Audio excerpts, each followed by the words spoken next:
சக்கரை பொங்கல் செய்கிறதுக்கு stove on பண்ணிட்டு ஒரு பாத்திரத்தில் பால் வந்து ஊற்றிக்கலாங்க. இது 200 ml அளவுக்கு இருக்கும். இப்போ இந்த பால் வந்து நல்லா காஞ்சி சூடாகட்டுங்க. இதுலேயே தேவையான அளவு தண்ணியும் ஊற்றிக்கலாங்க. இந்த பால் பாருங்கள் நல்லா பொங்கு வந்துருச்சு. இப்போ இந்த சமயத்தில் பச்சரிசியும் பாசிப்பருப்பும் ஊற வச்சு வச்சுருந்தாங்க. இப்போ அதை வந்து சேர்த்துக்கலாம். சேர்த்துட்டு கொஞ்சமாக கல் உப்பு வந்து சேர்த்துக்கலாங்க. சேர்த்துட்டு கலந்து விட்டுடலாம்.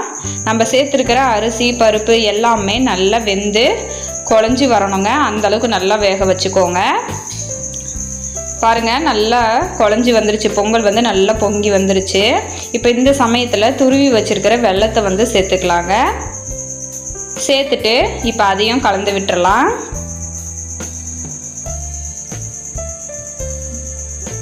ரொம்ப சிம்பிளாக டக்குன்னு செஞ்சு முடிச்சிடலாங்க. இந்த ஆடி மாதத்தில் சக்கரை பொங்கல் செய்கிறது இருந்தால் இந்த மாதிரி ட்ரை பண்ணி பாருங்கள்.